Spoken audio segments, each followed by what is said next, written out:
In a world drowning in noise, satisfying deep fakes, manipulation, AI generative content, flooding noise everywhere in every feed, we've lost something very essential: the human hand, the human eye, the story that can't be fabricated because it was lived. Today, two individuals stand against the grain. They don't chase trends. They don't optimize for engagement. They climb mountains, wade through rivers, sleep in the cold, all to capture something that the algorithms cannot replicate: the truth. Corey and Dan are the founders of FIELDBORN Creative, a boutique studio that has spent 15 years proving that in an age of synthetic everything, there is a market for real, for a composition that breathes, for stories that stick. Today, we go deep into what it means to own a boutique agency when the pricing models are being arbitraged by newcomers with drones and presets, into the tension of working with brands whose decision makers have never held a camera, whose budget gatekeepers see exceptionalism as a line item to cut. We talk about the fight to protect the humanities, the je ne sais quoi that separates art from craft, craft from the output. Friends, this is the fight or flight. These are not performances. These are transmissions of clarity. Gents, thank you for joining. Miles, thank you so much. That intro so good to be. Makes me so excited to get into this. Dude, I rehearsed that like 5 times. I'm glad I did. So good. Oh, thank you. Did you like the dramatic? You weren't kidding, man. It's like, whoa. The dramatic voice. I tried to give the movie voice. Hello. I love it. Yeah, I feel like you should do the intro for like all of our shorts from now on. I'll be happy to. I just got to get out a bottle of wine from Sonoma and go climbing with Dan, and I'll be happy as could be. Perfect. That sounds like Easy exchange. Nice. We got a barter going. So listen, gents, I want to start with an open-ended 3-part question. I don't want you to go easy. I want you to hit it hard, and I don't want your bio, not your client list, just today. Who are you? Who have you been? And who are you guys becoming? I'll take a run at that. Thanks, Miles. And then I'll let Dan take a stab. Maybe we overlap in some places, so you can speak over me if you need to, Dan. Yeah, I'm a middle-aged dad who's trying to still be a mountain athlete and a foodie, which is why I live in wine country instead of the mountains, despite the tension there for me. And I'm an environmentalist. And sort of above all of that, I'm a father, which I think is what the environmental thing really is strengthened by. I'm trying to preserve a world for my kid to live in. That's what motivates a lot of me right now. And a husband. I'm that too. Want to make sure I get all those. Corey, you could still be a foodie and live in the mountains, dude. You could. That's all right. Look, you have good food here. Yes. I love mountain towns, but mountain towns are not Sonoma County. I'm sorry. This is like the epicenter of food in this country, I think. Fair. Yeah. Corey, are you like a mountain man that has to have marble under his feet at night? No, I'm not like a hotel staying mountain man. Okay. I'll sleep in the dirt. I'm fine with that. Nice. But I will bring a fresh homemade loaf of sourdough and an espresso mocha pot to the mountains with me. It's kind of nice. I don't. Dan, you're all mountain, huh? Dude, yeah, I keep it pretty crunchy, I guess you could say, and I definitely enjoy sleeping in the dirt. But I do like when Corey's there because it's gonna up the food game quite a bit. So the relationship. That's really the only reason why we're partners. I was going to say it's purpose centered. There's Snacks. a quid pro quo. It's a snack based relationship. Stop. You guys are a trip. So Dan's got this great photo of me from one of our first big mountain adventures together, and I'm dying in the sun in nothing but my tighty whitey underwear, and just eating a can of like imported sardines in the mountains. But it's framed. Oh, so nice. It just looks like he's there buck naked eating a can of sardines in the mountains. Sounds risque. I'll send that one to you, Miles. Yeah, let's make that the cover of this show. Please do. And Dan, yourself, a little bit. Yeah, man. Like Corey, I'm also a dad. I'm a husband. I've got 2 daughters, two little ones, and they're my everything. And we live in, this really beautiful area of the country in the Pacific Northwest, in this tiny little mountain town called Leavenworth, Washington, in the North Cascades. And we spend our time here because we're able to give our kids an opportunity to live in a place that I did not have a chance to do when I grew up on the East Coast of New Jersey. And we grew up at the shore, then we ended up moving to the sticks, but it wasn't this, man. Like, this is like rivers a mile out the door. The community is absolutely amazing. My kids will walk over their friend's house and they're picking apples off the tree on the way. It's just wow, the place that we always wanted to raise them, and we made that happen. And it's hard. Mountain towns are not easy to live in, right? They're expensive. It's competitive, but anything worth having, I think, is worth putting in a little extra effort for. So we're really happy that we're here. Outstanding. So East Coaster, now West Coast, Sonoma, wine country. Both of you are united as business partners and fellow creatives. Yeah. Do you consider yourselves videographers, photographers, storytellers? How do you define yourselves and the craft that you push? Man, personally, I love leaning on still photography. That's my first love. Has always been like getting my hands dirty in the darkroom back when I was a kid, and kind of fell in love with the craft then, which evolved into filmmaking and digital photography when that became a thing. But the onset of that. But I feel that it's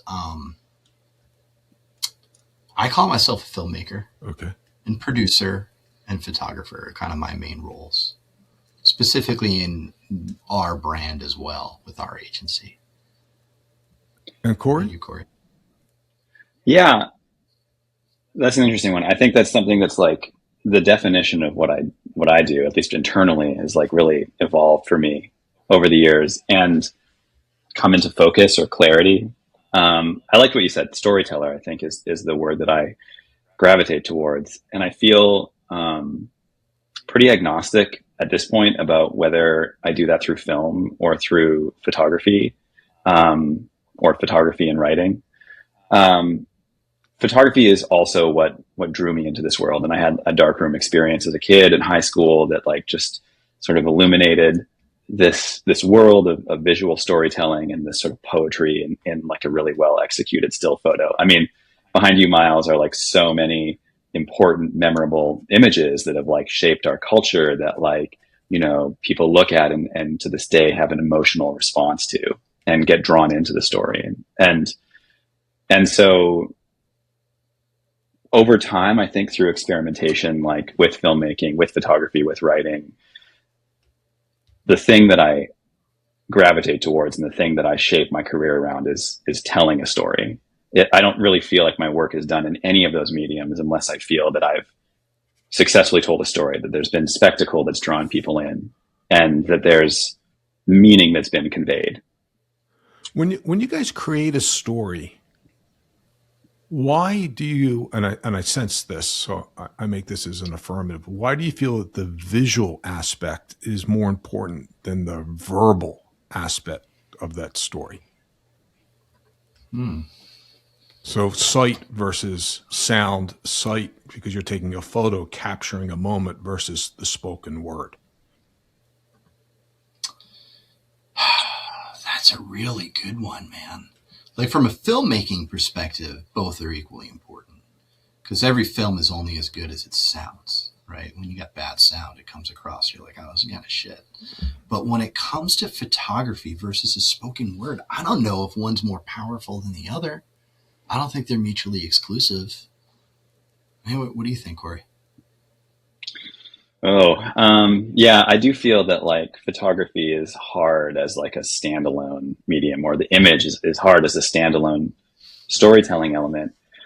but there is some sort of pursuit of perfection in an image that like I hate to say this like very cliche thing, the idea that a picture is worth 1,000 words. Amen. But yeah, but in the pursuit of a perfect image, whether that's like a video sequence or a still image, there sometimes is this ability to like take that visual communication and transcend the sort of like language center of people and tell everything that they need to know in a single moment.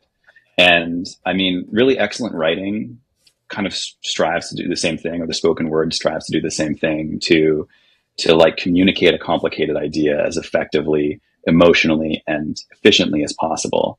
And sometimes an image is just the best way to do that. And it's something that cuts across language barriers, cuts across cultural barriers. Powerful. Yeah. No, I appreciate that.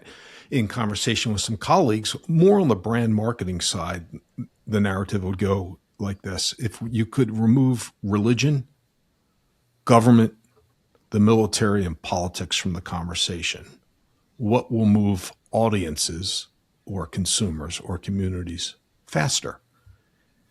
And the commonality is what, Corey, you just hit on, the visual arts, because exactly as you said, it transcends socioeconomic, geographic, political ideation. It's universal. Everyone that looks at it can appreciate or take something from it. Whereas the word, not everyone can read a foreign language. Sound, not everyone can appreciate the music or the narrative that's coming through it. So the craft that you guys are doing, I think, is more essential today with questions about the truth and information than ever before. So I applaud what you guys do. And wow, you guys nailed it, man. Well, you really appreciate the way you put that forward and what you do. I also recognize the reality of building a boutique creative agency centered on the visual arts when the pricing models are being arbitraged and newcomers are rolling around with presets and drones has got to be a bloodbath. Am I dramatizing this, or is that what it's like? That's what it's like. It's a bloodbath. So how do you constantly educate clients who don't understand what good work costs and why it costs what it does? Well, we're also rolling around with drones.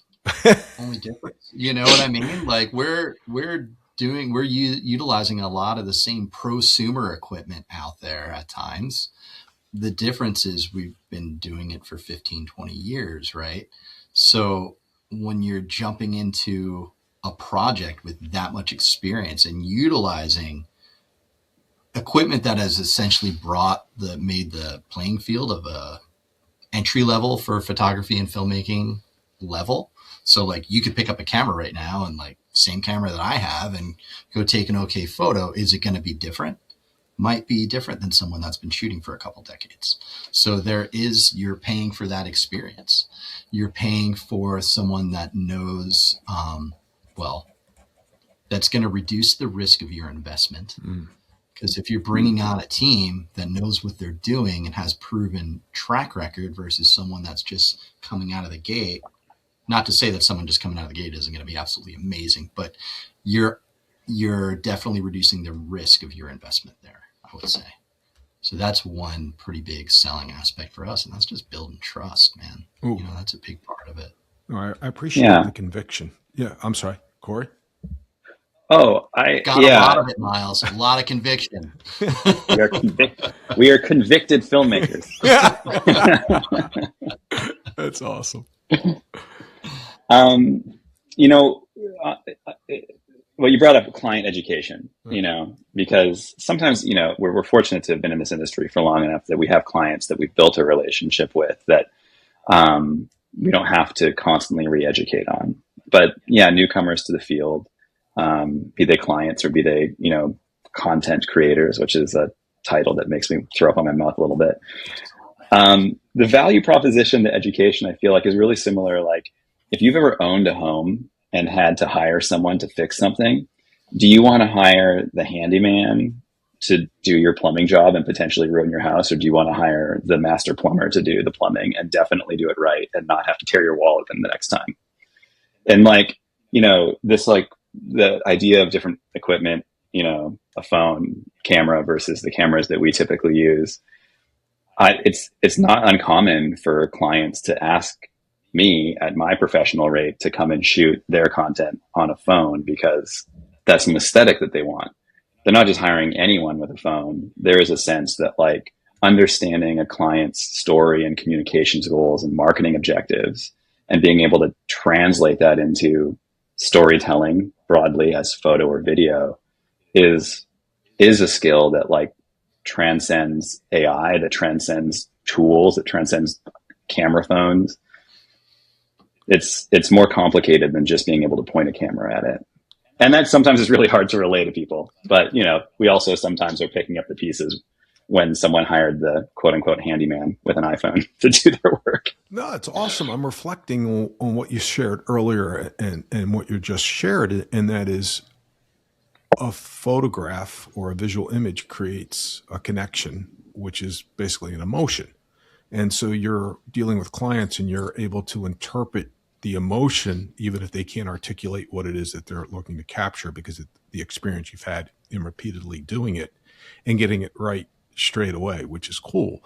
But that then makes me wonder, what makes a photograph true? Or where's the truth in your art when we look at AI generated imagery and the proliferation of deep fakes? Mm-hmm. That's an interesting one. Like, Corey and I work a lot in documentary film. So there's a lot of truth there. Obviously, it's all truth. You're just documenting, right? You've got a story, you're chasing it down, you're distilling it, and you're putting it on the screen. So that's truth. When it comes to commercial filmmaking, it's a little loaded, right? Like you're there to showcase a brand's product or their brand story out in the field, and you have to leverage it in a flattering way. A lot of the truth, I think, comes in the setting and the talent that you're hiring to model on screen. So like, let's say we're going to do an ad for a brand and we're going to be out there for several days. If it's like, let's say like a rain shell or something, right? We're going to be in the mountains for days at a time. We're using the equipment. Yeah. It's getting beat up. It's getting abused. It's being used in the best possible way ever. You are showcasing that, thriving in the field, right? So I think that there's a lot of truth to that. So I guess like it could almost be like commercial imagery with some journalistic integrity thrown in there. I don't know, Corey, do you have any thoughts on that? Yeah, I've obsessed a lot about truth in imagery around AI. And I think that like you hit on it, Dan, that the photograph like has a long history as this like mechanism of communicating truth. If you weren't there, you could look at a photo and know without any doubt, you know, because especially if it was shot on film, that happened in the way that it's depicted. There might be some interpretation, something that's lost in communication, but that photo speaks truth. And that's been so deeply eroded. And it's eroded in video as well because of AI, image generation. And in the commercial imagery space, typically the worlds that you see in commercial film or commercial photography are fabricated. You know, they're hired talent in a scouted location, performing the activity that the art director wanted them to perform, wearing the product that they were hired to wear. And like, that can be well executed and that can be poorly executed.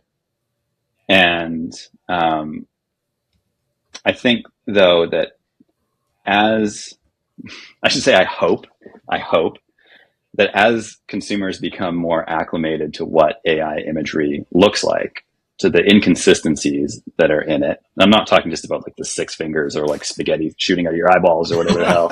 You know? Oh my God. As it continues to improve, it becomes harder and harder to tell. But I think that where we still see a value for our work in the commercial space is in sort of two ways where the image still makes sense. One is what Dan was talking about shooting content in a way that's like really raw and authentic, that is produced, directed, done by the talent in a way that is real and authentic, and that speaks to the target market in a way that is undeniable.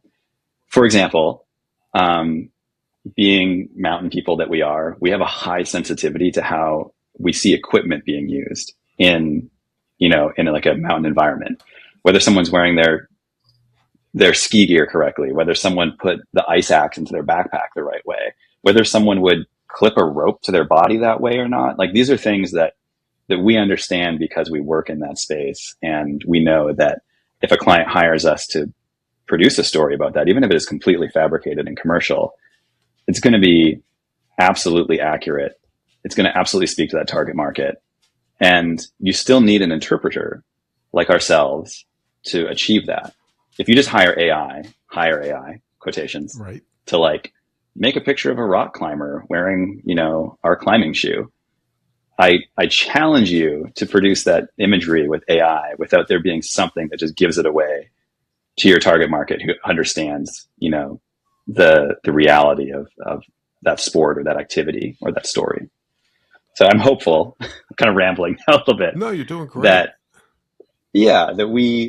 That we provide an area, that we provide an expertise in the space that allows us to adapt to these changing environments, as I'm holding up my phone again, filmmakers, and still provide value, still speak to people in a way that like resonates, that like activates that emotion in the right way. Wow. So if I'm tracking with you properly, a lot of it has to do with setting the content and the conditions for the excellence in the photography as much as it does the actual moment that's captured on film. So when you look at that equation, all the thought and timing and planning that goes into getting it right versus the actual being at the right place at the right time and the right click, which is more important? Like all of it. All of it. There is not one that's more important. It's a symphony. It all has to flow together. This is remarkable. I just find what you guys do exceptional, especially in the extreme conditions with which you do it in. I think the truth lies in everything from the lighting to the texture. I also think the mistakes that are fundamental to film, which it's like vinyl and the phonograph that I listen to. I love the scratching and the hissing and the popping. And I'm hopeful, very hopeful that we return to that. I hope that we return to the maker's mark as being the prominent and leading indicator, not the perfection that AI's fabricating right now. And I'm not hating. I'm not a Luddite. I mean, I love tech. Don't get me wrong. I love analog too, though. I'm right there with you. Like, I love playing a good record for that pop, and it's just it's tangible, it's real. While my entire production schedule is in a Google Calendar, I've got a whiteboard where everything that is what I mainly defer to when it comes to like what my year is looking like and what my priorities are. Yes. And like, I know there's so much software out there that I utilize for that, but really nothing replaces like analog for me. I love it. Cool. So let's stay with that for a moment. And you and I spoke about it earlier on before the podcast. There's a movement. I got so many friends buying turntables and going to the swap meets for LPs. They're buying all the good records, man. Right? And they're not pressing more right now. So analog is back, right? Yeah. So is the parallel to your craft? Film is back. Get off digital? Could be. Very much could be. Do people still make chemicals to develop with, or is that not happening? I'm sure they must, because they still develop film. I don't know if I would build my own darkroom tomorrow. I mean, it was pretty fun back in the day. I used to smoke a lot more pot back in the day too, so that's why it was more fun. Altered states. That's okay. Gives you a perspective. Darkroom, wonderful, man. I love it. But yeah, you could certainly there are services out there that you could send your film out to get developed. And there are brands that That was my question. not only want that look and feel, and they want you to replicate that digitally, which you could do. A lot of them, there's brands out there that want you to shoot on film because that is the vibe they were looking for. I've got some friends that went down and did a shoot for a pretty big rack brand. And they shot this big, beautiful film around it, but they also brought a Super 8 with them. And a lot of the B-roll was captured by their AC, who just shooting off every once in a while this little Super 8 and like little B-roll here, and it dovetailed in so well. So I think there's definitely opportunity to splice that in. I think it'd be really fun. Oh man. So let me ask this question.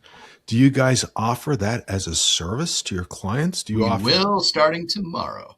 Okay. So it's a great idea, man. I love it. I like coming to FIELDBORN Creative and you go, hey, here's our menu of options, blah, blah, blah. Oh, and by the way, we do super platinum version, which is handmade, human made. It's all film and human made. You get the way human we made. produce it, which is the way it should be. We grew up shooting on anyway, right? It'd be nice to get back to the roots. Yeah.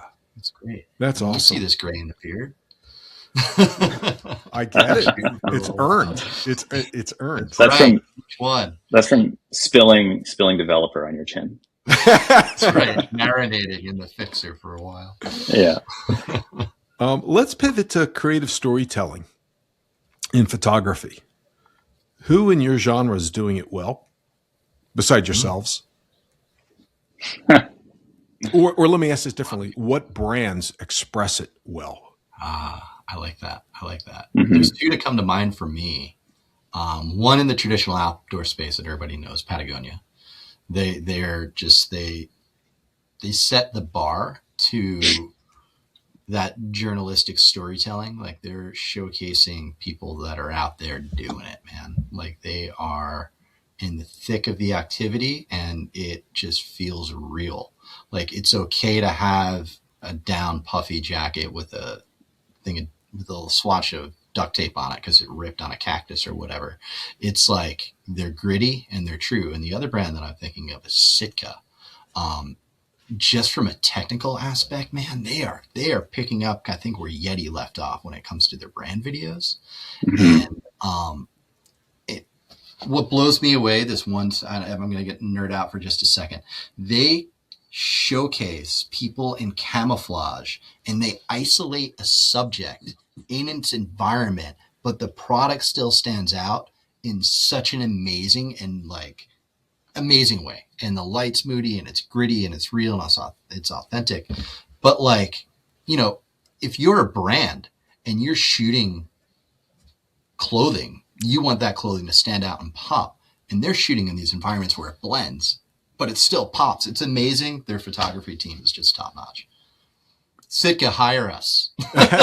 No, this is awesome. So you're offering a different perspective than just it's aspirational, or I would like to be taken away from where I am today to where the model is. You're saying, hey, there's another level to the storytelling that really is respectful of the trade craft. And so that gets us back to authenticity. And for me, the authenticity then goes right to the truth because it's authentic. Yes. It's not fabricated. So I love the way you guys are weaving this, which to some extent doesn't surprise me because you're both members of Protect Our Winters Creative Alliance.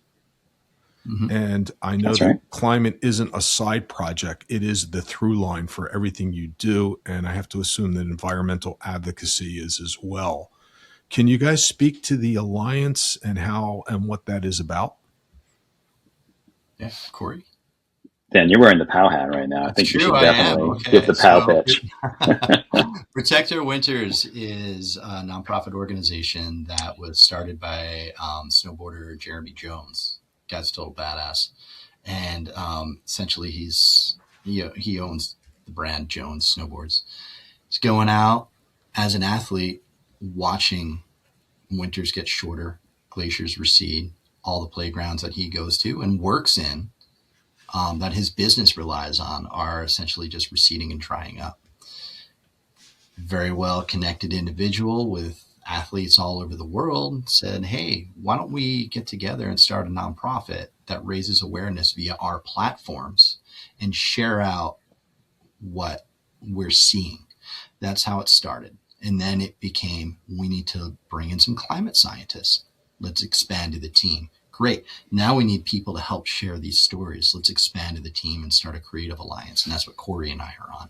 So we get to partner with like these absolutely amazing athletes and scientists that are out there doing the work and like on the front lines and share their stories. And usually work on a documentary about every year, year and a half with them on some pretty cool stuff, man. They are a powerful organization. They're growing. Pretty cool. So the question I have: Protect Our Winters Creative Alliance documentaries. Got it. Appreciate the cause and the purpose. What stories, through the lens of the alliance, feel urgent now that did not 10 years ago? I could take a little stab at that. Yeah. I mean, the climate crisis has been urgent for a very long time, much longer than 10 years, certainly. Although we're feeling the effects more acutely right now in these last 5 years, I think, especially. But I think the stories that the Alliance has really pushed forward, and frankly, like Jeremy spearheaded this with a documentary that he did early on in the creative output from POW. And that's like finding a way to communicate these issues across partisan lines, to find stories that are tangible and relatable and activating for people regardless of where they sit politically. The climate's affecting all of us. There's an idea of climate change and climate crisis being these like taboo words for certain sides of the political aisle. But there's all these powerful places where the climate crisis crosses over and touches people, regardless of how they voted on it. Dan brought up the idea of, Sitka and wanting to work for Sitka. Sitka does a ton of work in the conservation space around, climate, wildlife and environmental enhancement work. And frankly, the whole hunting and fishing space, which historically is predominantly on one side of the political spectrum, has been responsible for some of the biggest environmental conservation movements in this country. And people get so caught up on their side of where they voted, but the climate cuts across that. And so the storytelling that cuts across those lines is the most important, most pressing work to be done. That's really the lens that like we've tried to bring to every piece of content that we've done with POW is, can it speak to both sides? Can it speak to anyone regardless of how they voted? That's what's important. Fantastic. Common ground. So the follow-up is, what is the story you wish someone would pay you to tell, but no one is asking for it yet? Oh, wow. There's so many that no one's asking for yet. For me, it's salmon in California. I know that's true for me. Talk about that for a moment. What the Sacramento? I don't know how much you know about the geology of California. Basically, like the Sierra Mountains, which like skirt the eastern half of the state, and the snowpack builds up in every year, are part of a giant bathtub effect. All that melt water in the spring flows down through the Central Valley and collects in the Sacramento River, which then exits out through the San Francisco Bay Area. Basically, the whole state's a giant bathtub that dumps out in San Francisco. And that Sacramento River is historically one of the most important salmon rivers on the West Coast. But between climate change, warming waters, and modifications to the river system and damming, all of that compounded has nearly brought the salmon population in the state to an end. Wow. And it's a really complicated story that involves a lot of stakeholders. It's kind of hard. I'm still trying to find the right angle to tell that story. There's a lot of people that are working in that space, certainly, but I think that California gets forgotten in the conversation of salmon. And earlier you had asked us to answer the questions of like who we've been. I grew up in the Pacific Northwest. My whole family were fishermen and shipwrights, and I grew up commercial fishing salmon. And then moving down to Sonoma County and California, and sort of learning about what had happened here just was really activating for me. I think California has this reputation of being such a progressive environmental state. But I think if it can't solve this problem, I think if people don't like stand up and do something about it, it's going to be, well, first of all, just tragic for the state of the salmon and everyone who relies on them. But it's going to be a blight on this state and its record environmentally. So someone wants to pay me to do that, I'm in. It's very important, not only for the food supply, but for biomimicry and everything else that's intertwined with it. So I appreciate that level of focus and the call out, especially related to not just protecting our winters and the Creative Alliance, but the broader get, because it touches so many people along the way. Dan, anything register in your horizon? Yeah, man, like there's so many, but I will, we're working on one right now. That was a goal of mine to start jumping in on. We're partnering with PAL, and it's on offshore wind, which is such a nuanced subject, and it's controversial. And we thought we were gonna like come in here, we're gonna tell a pro offshore wind story, why it's important, check all the boxes, and these companies, these developers are gonna give us high fives along the way.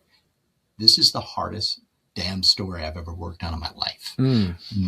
We can't get anybody to talk to us on camera. Everyone's afraid of retaliation. People have gag orders to just not go to the press or talk to anybody outside their own organizations. It's we're trying to speak with some opposition parties that are very vocal online, but the second you email them, they don't want anything to do with you. So we're making this really controversial subject that everyone is afraid to talk about. So it's a very interesting place to be, and I've never been there in my storytelling career. So I'm learning a ton, and we're getting some great interviews. There are people that are just like out there and ready to just speak the truth and get it out. Where tell you what, like, we're trying to listen to both sides of this, and no one's really making it easy. Oh, wow. But we're really focused on biodiversity at the base of a lot of the offshore wind turbines. Like, it increases because you put something in the water, it becomes a reef. But we want to talk to fishermen and how this affected them and like get their story. I'm sure there's been, everything's got a footprint and everyone's affected. Let's hear why and how and what can be done better. And let's start a conversation. Getting that conversation started is a little bit more challenging than we first thought. Threading the needle. Yeah, for sure. Threading the needle. And I'm just like the type of person, you know me, man, I'm from Jersey. I'm just going to put it all out there. Like, let the chips fall where they may. So for me to be, try to be, work with more diplomatic channels, my wife thinks it's very good for me. Oh, that's awesome. Absolutely. You find compromise, you find a way to sell yourself, you find a way to be compassionate and empathetic to the other point of view. You're persistent with the work and you're true to the craft, which is amazing. Speaking of stories, what's a project you're proud of that almost didn't happen? Early in our career, back when stock photography was still a market that you could make some money in, back before you could buy AI images from our respective stock agencies. Dan and I went on a content trip up to this wild corner of British Columbia called the Bugaboos. The Bugaboos is this glacier field with a bunch of, I don't know, how big are the biggest faces? They're like 1,000 feet, maybe? Yeah, or more. These 1,000-foot granite spires just like shooting out of a glacier sheet. It's like the wildest landscape I've ever seen. Wow. It's Patagonian-esque. It's gorgeous. Sounds like yeah. I had never done any glacier travel at the time. Dan had. And so he was like, you just like use the ice axe in this way and it's all fine if you fall down the hill. And so we went into the mountains to find our way across bergschrunds and crevasses and all the fun German words that make up mountain travel. And we were on a down day from shooting our content. So this is not an exact answer to your question, but it's a spicy story. I guess the content wouldn't have happened if this had gone sideways on us. It's true. Dan and I went out to climb this route. So we left our base camp early in the morning and made our way up this kind of complicated technical route to the summit. Everything went pretty smooth. I don't think we fell or anything. I think it was like a fine day. It was safe climbing and everything. There was no one else out there. It was like, it can get kind of busy there in the season, but we sort of had the face to ourselves, the spire to ourselves that day, this one particular spire. And after we had a snack, possibly a nice little quick pour over coffee at the top. It's entirely possible. There's a camp stove in one of our packs. Can't remember. We started rappelling, lowering ourselves on our ropes down the escape route from the route. So you go down, you climb up a ridge on one side, and then you rappel down this basically unclimbable vertical face, slightly overhanging in places. And by the time we started our rappelling down, another party had joined up behind us. And the way down, the rappelling line is a plumb line. It's a straight shot from the top to the bottom, but you have to go a rope length and then anchor yourself into the wall, pull your rope, reset your rope from that anchor point, drop it again, lower down it, and repeat several times to get to the bottom. That environment is basically where like every climbing tragedy happens during the rappel. You know, people can fall off of their rope, they can mess it up. So you're very focused, arguably more focused even than during the climbing because you sort of know the risk that you're dealing with.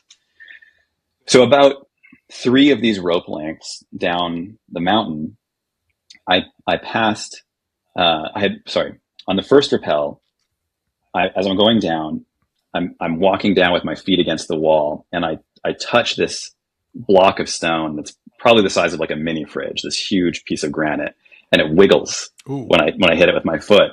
So it's like really unstable, and it's clear that it could fall off of the mountain, and it's in line with the rope line. So I holler up to Dan. I'm like, "Hey, there's a loose block. Be really careful with your footwork on the way down."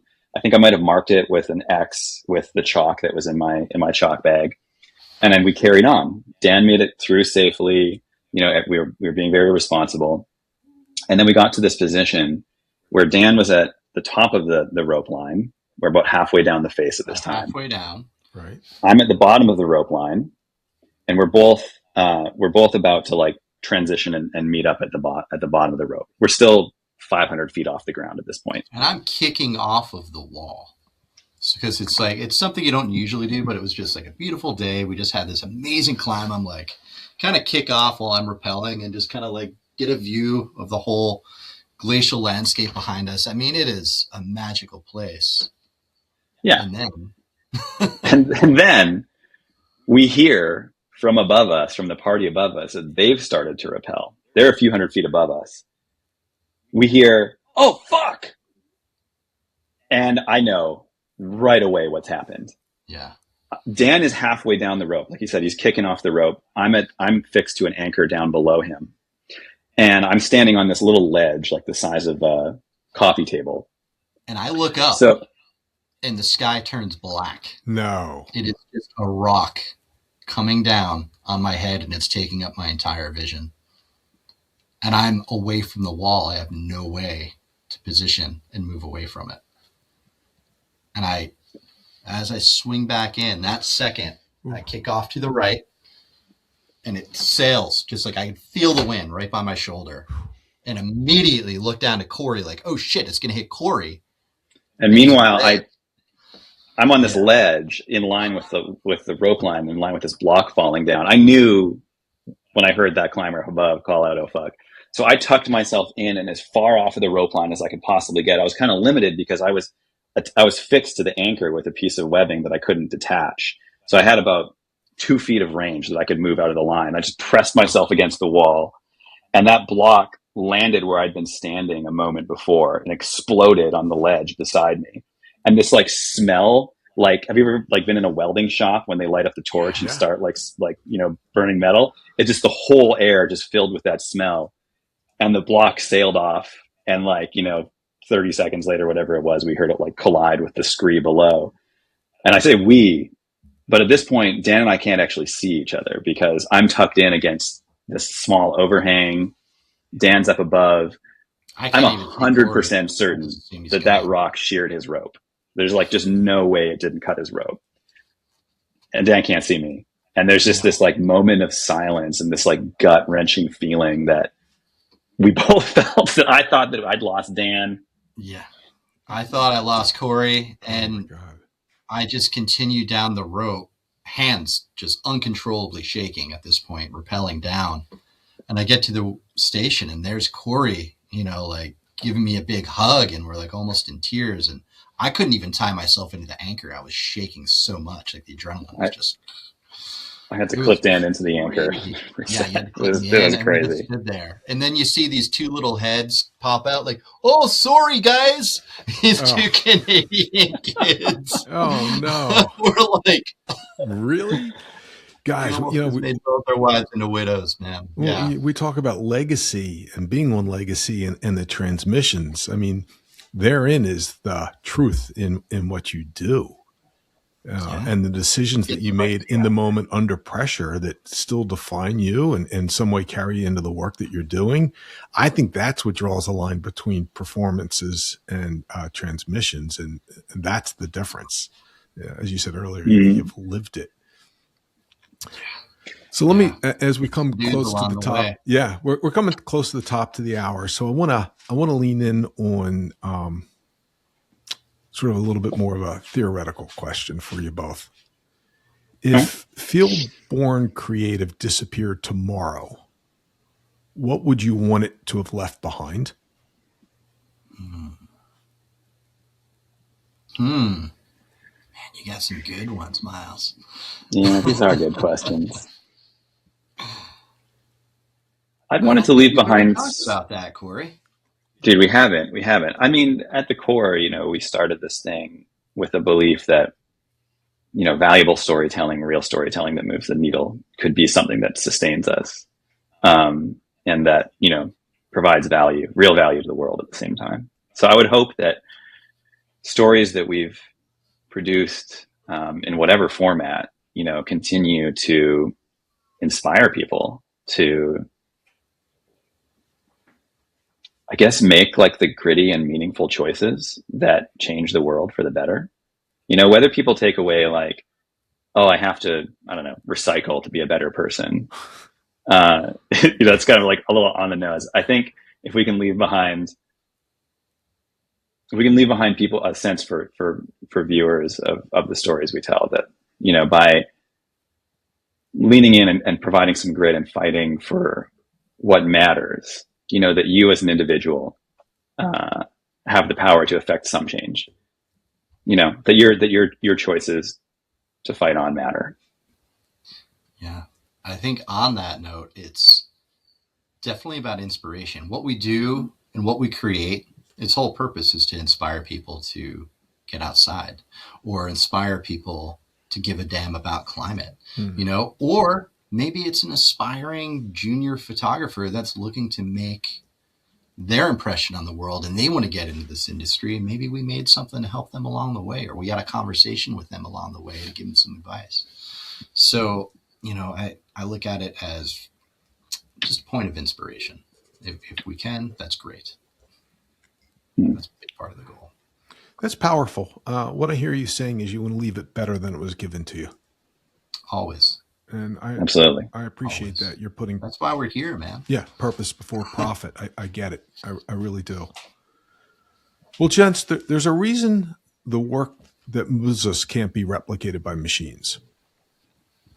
And it's not the resolution, and it's not the color grade, and it's not the drone shot or the golden arrow timing. It's the fact that you guys were there, cold, tired, uncertain, but present, making decisions that couldn't be undone, choosing the frame over that one. That's the moment that people are hiring you for. If someone wants to get in touch with you for a speaking engagement, a consultation, a lifestyle shoot, how would one go about doing that? best bet is definitely go to our website, which is FIELDBORN Creative, FIELDBORNCreative.com. Or you could reach out to hello@fieldborncreative.com, and you'll get in touch directly with me or Corey. Thank you. Gents, before we wrap this, was there a question you would have liked me to have asked or a comment you'd like to make or share? What you got, Corey? I think that I want, you before we talked about this, Miles, you talked about a friend of yours who just got laid off at the Washington Post, which is a sad sign of, what the media landscape is today. And it kind of wrapped up in this whole conversation, I think, is this idea that truth and storytelling and imagery is all kind of a little bit squishy and gray right now. But my hope is that after this all shakes out, storytelling will still have a real place of value in how we shape our culture and how we make choices as individuals and as a community. And I have hope that despite the changing landscape of it all, it's still going to matter. The truth is still going to matter. It's not a question I hoped you would ask. I just wanted to say that. No, I think it's profound. I think for many, there's an attack on the truth, and there are a lot of different perspectives as to what is true or what the truism is, but it doesn't matter. And what I appreciate about both of you and what I find so attractive about the work that you produce is that you've spent 15 years or more proving that in an age of infinite content and scarcity, that creative still matters, the craft still matters, and that really showing up and being present carries a substantial and important weight. You're quietly doing your work, you're reshaping the way people see things and the way they reflect on how their actions touch others. The work resonates. I hope people find you. I hope they hire you. I hope they support your studio. You're fighting for what's real. That's the essence of our podcast, Fight or Flight. And we work hard to bring voices from the edge and lessons from the fire. So I appreciate you both for spending the hour with us. Your creative is nothing short of exceptional. Whatever we can do with our community to socialize and evangelize your content would be our pleasure. And friends, family, and cohorts, until next time, stay in the fight and go visit the Creative Alliance as well. That's a wrap, boys. Thanks, Miles. That was super fun.